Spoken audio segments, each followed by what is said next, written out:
Have you ever started a strategy meeting with a SWOT analysis or brainstorming only to end up feeling uninspired with no clear path to improve your situation? What if there was a way, not only to see the path clearly, but to walk it confidently with your entire team? Today, I want to dive into the Ansoff matrix, a proven framework that blends classic strategic thinking with dynamic practical teamwork. Strategy isn't about individual insights. It's about transforming your entire team into strategic thinkers, equipped to work together and who understand each other deeply so they can uncover superior strategies for your business. Throughout this video, I'll explore several real-world examples of decisions companies have taken. I hope this will provide you with actionable insights you can apply directly to your business. I'll also introduce a metaphor that might help you unlock a more balanced and effective strategy. Stay tuned as we uncover the secrets to a smarter, more cohesive business strategy that can help your company not just survive but thrive in today's competitive market.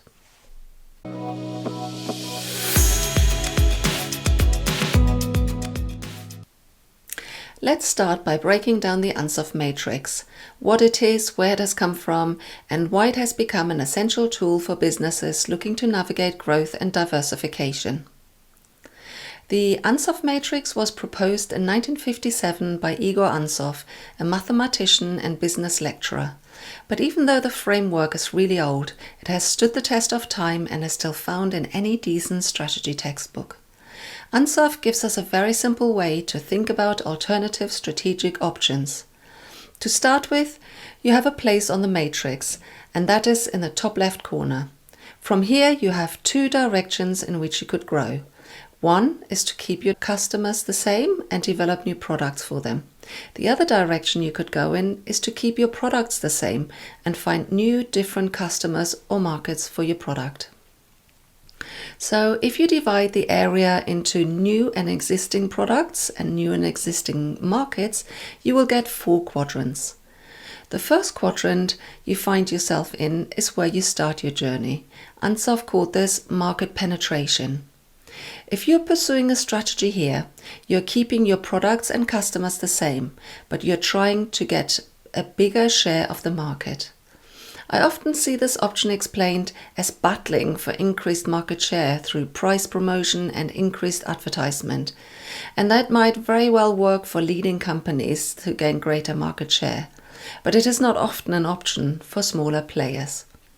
A different way of looking at market penetration is by simply saying that a strategy that fits here builds on the organization's established capabilities and relationships with customers. A nice example here is Nike in its early days. Nike was founded by an athlete and his coach. Together, they brought deep knowledge of the athletics community and an innovative approach to shoe design to the market. They used their expertise and reputation and their personal connections with other athletes. Early on in their endeavor, the coach used his wife's waffle iron to create a running shoe with a better grip. The waffle racer quickly became popular amongst runners and positioned Nike as a pioneer in athletics footwear. Nike then used that endorsement as a key lever to further penetrate the market. The endorsements attracted not just athletes but also aspiring ones, reinforcing Nike's position in the market. The Just Do It slogan, one of the world's most successful marketing campaigns, was later added and encapsulated their ethos, encouraging people to partake in sports. Over time, Nike managed to turn what was a commodity, shoes, into a premium product. Nike's activities increased their market share, and at the same time, Nike was instrumental in growing the sports shoe market. By focusing on product quality, innovation, and expert endorsement, Nike not only solidified its presence in existing markets, but also set the stage for future expansion into global markets and other product lines. So what we can learn from this early Nike example is the importance of knowing your customer. Innovation doesn't need to be fancy. A waffle iron is hardly fancy, but it needs to meet specific customer needs. Nike has shown us that you can achieve more if you can couple your innovations with a unique brand identity that creates loyal followers. Success in this quadrant has a lot to do with strategic positioning against the competition and growing a brand. If you're using the Ansoff matrix in a strategy meeting, consider your core capabilities. Have you used them to the absolute extent you can, or could you improve your customers' lives by using your capabilities more effectively? I suggest writing down your ideas on post-it stickers and popping them on the market penetration quadrant. Now, let's turn to the next quadrant, the market development. In this scenario, the company tries to use its existing products and find new customers for it. There are several ways you can do that. You can look for new geographies, so if you're in the UK, you could consider selling to the US or Europe. Another option is for a brick and mortar store to move online or vice versa. Another example is to explore new uses for your existing products. A great example here is Gore-Tex, who came to the market in 1970 with plumber's tape made from PTFE. In 1976, they went into waterproof outdoor clothing, followed by space suits, footwear, and even dental floss and suture material. These are hugely diverse markets for essentially a single product, PTFE tape. Gore-Tex made market development look easy. But I have to warn you here, and it's about making assumptions, specifically that the new market is the same as the old. The medical device manufacturer Medtronic ventured into the Indian market with pacemakers. From a distance, Medtronic saw a place where their product could literally save lives. Heart disease was India's #1 killer, and of course the market was huge. But in their eagerness, they had failed to consider cultural obstacles. Firstly, patients were not aware of their own medical needs. There was a lack of diagnostics, and there was an inability for patients to navigate the complicated care system. And importantly, there was an affordability issue. At that time, Medtronic focused significantly on the functional aspects of its pacemakers, while almost entirely ignoring the customer's needs, which almost led to the complete failure of its growth strategy. Medtronic eventually saw the error of their ways and solved the problems by organizing health screening, providing access to a diagnosis without having to see an overwhelmed GP first, and creating a loan program. So the lesson here is, when you consider new markets, do your research and tailor your approach. Don't just think about selling a product, think about who you need to educate, how you need to adapt, and which barriers you will need to overcome. I have an example for you of a company that absolutely nailed it when they expanded into a new market. The company is Chobani, which makes Greek yogurt in America. Before entering the Australian market, they did thorough market research and discovered what mattered to Australians. They found Aussies were really into health and well-being, and that they liked fresh, locally produced products. So rather than manufacture the old American formula, Chobani bought an Australian dairy producer, positioned their product as premium, and invested in community engagement, always emphasizing authenticity and fresh natural ingredients, which resonated with their audience. The lesson here is to try and connect your expertise and capabilities with your new market and find ways to integrate it into this culture so that you precisely meet the needs of the new customers. This is not just true for geographic markets. You can enter a new market in your own country and still find that the rules, norms, and needs are totally different from those in your original market. Next in the Ansoff matrix, we have product development. So here we look for opportunities to deliver a modified or new product to our existing market. A really inspiring example where a company used incredibly unremarkable capabilities and turned it into a fortune is Nintendo. Nintendo was a tiny struggling company in Kyoto, Japan that made game cards. The business wasn't going great, and when they had to employ an engineer to maintain their card making machines, they took on a recent graduate who by all accounts was not exactly top of his league. But this engineer liked to tinker. And one of the things he created was an extendable hand that could grab things. Remarkably, this good-for-nothing invention turned into Nintendo's first toy and sold over 1 million units. This little success wiped all the debt of the company. Not bad for basic innovation. But the story gets better.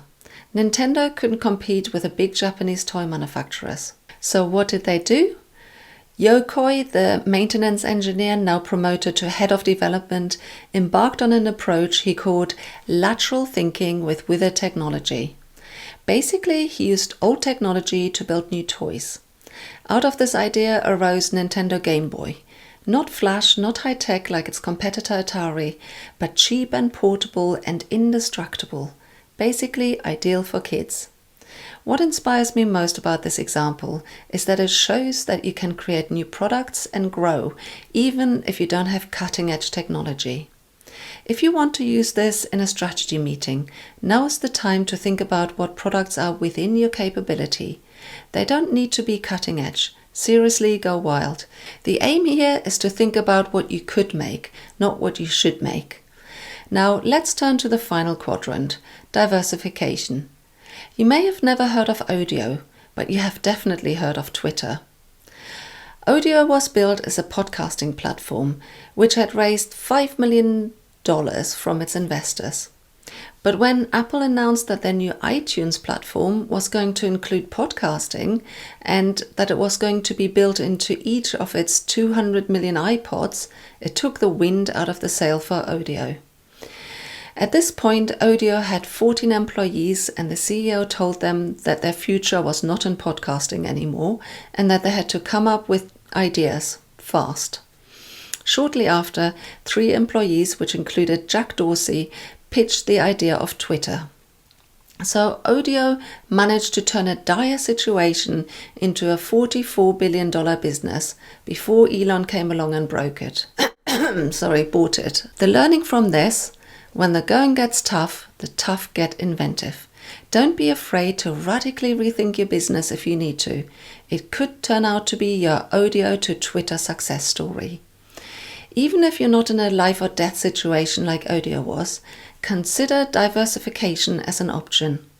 The advantage of creating ideas right now is that you have time to save them for later. It's hard to generate brilliant ideas when you're under great pressure. Jack Dorsey had been working on the idea of Twitter for a while before joining Odeo. It wasn't a fully fledged idea by any means.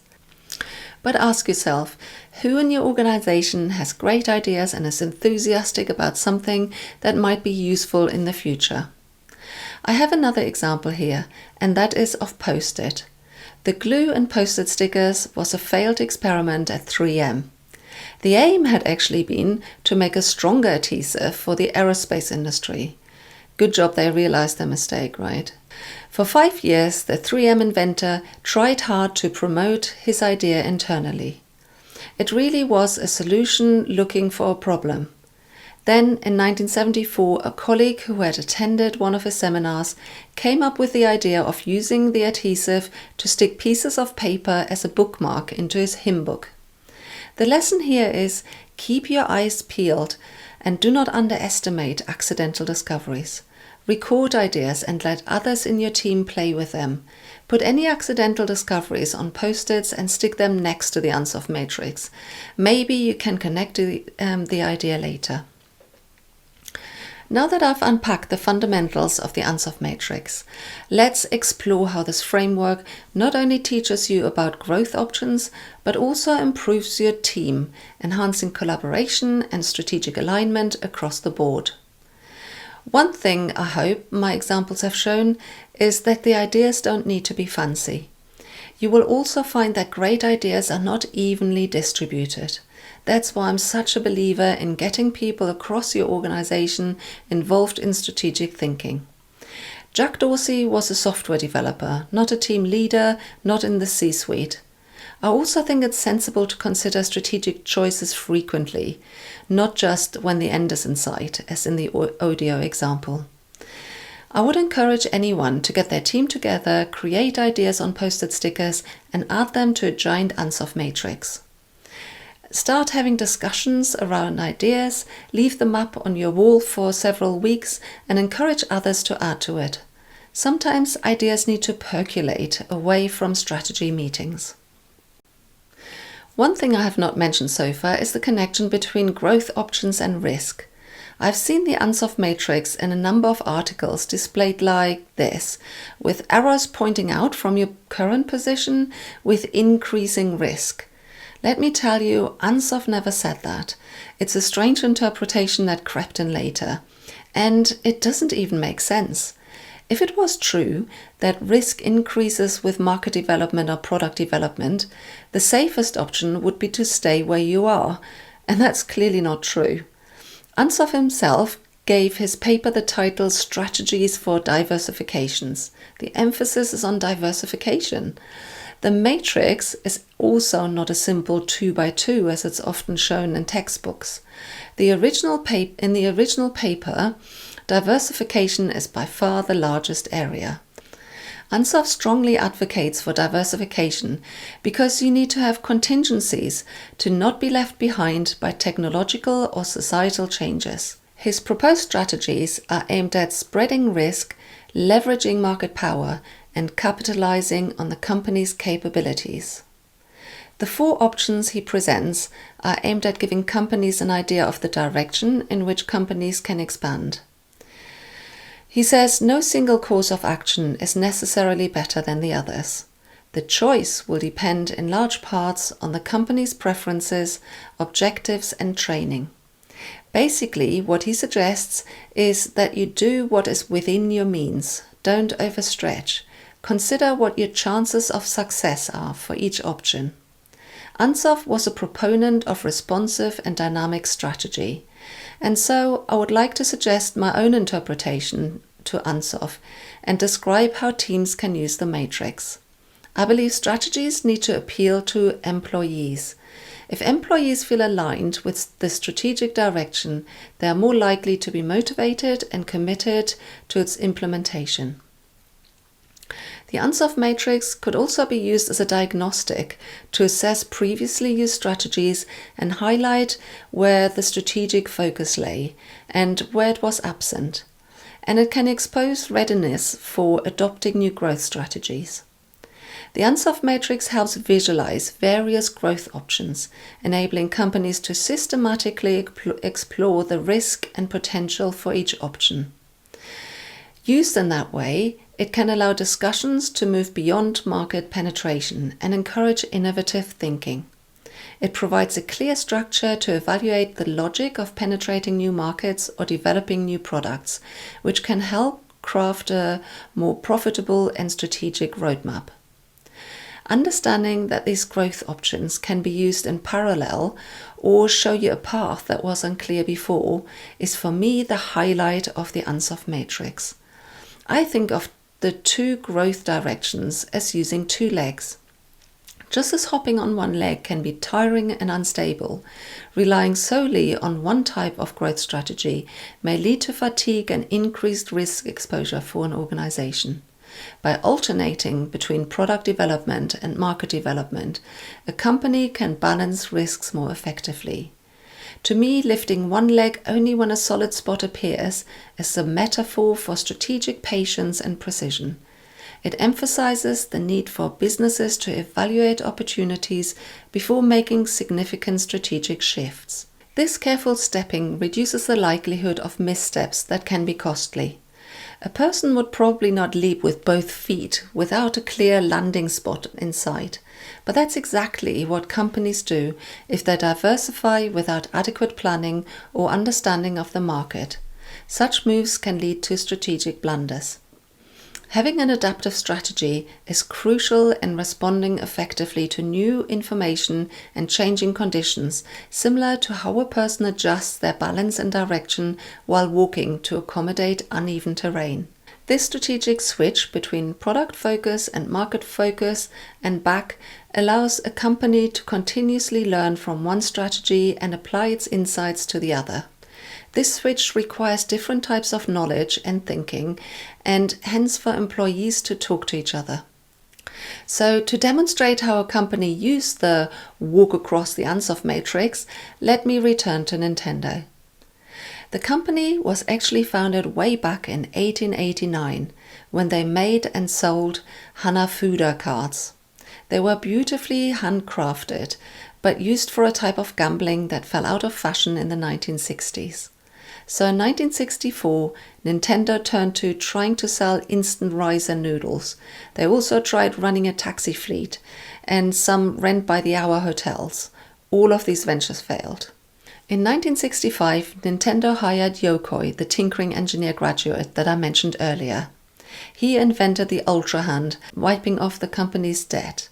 He tried to develop more toys like Drive Game, but because of his lack of knowledge of electronics, it turned out to be a complete flop. But the Ultra Hand's success made Yokoi realize that there's no need for cutting-edge technology. So he created moderately successful toys like the Love Tester, which measured the current between two metal balls which people had to hold. If they had sweaty hands, the current would flow faster, and therefore it would test their love.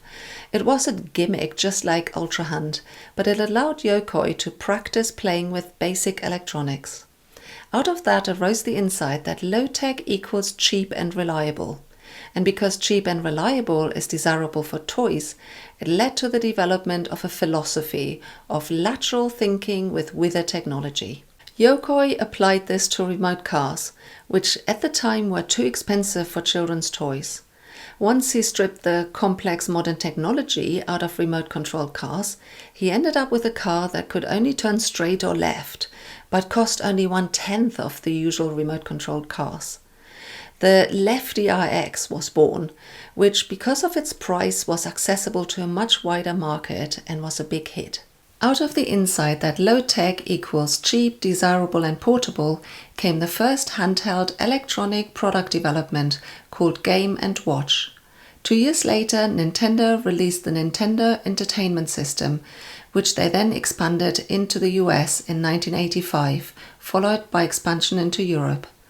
Having developed distribution channels in that way, Nintendo released Game Boy in 1989. An important key to the Game Boy success was the quick release of games. The knowledge of customer preferences for these games came from Game & Watch. The new Game Boy games were released in quick succession, keeping the sales and love for Game Boy going. Nintendo then learned that some kids wanted to play together, sometimes even with their parents. They made a tiny change and released the Game Boy link cable and Tetris as a two-player game. In 2006, 16 years after the first Game Boy release, Nintendo pulled off another awesome strategy trick with the Nintendo Wii, busting a hole into the profits of Xbox and PlayStation. This time, they went for a strategy which included a new technology, motion sensing peripherals. But importantly, they deliberately went for an uncontested audience, customers that were not serious gamers, but families that would not have considered an Xbox or PlayStation. Applying the useful insights from their link cable customers, they realized that there was a desire for families to play together, but in a way that was fun and not so competitive. So I hope this example shows nicely that capabilities develop over time, which opens up strategic possibilities. Nintendo no longer had to make do with laggard technology. They were able to use their capabilities and insights to leapfrog the leading players in their market and win the console war. I hope all the examples I have shown you today will inspire you to use the Ansoff matrix in your strategy meetings. Create ideas and see how you can join the dots to see a possible way forward. If you found this video useful, please like and subscribe or leave a comment below. Thank you for watching, and remember, individually we're talented, together we're strategists and we grow.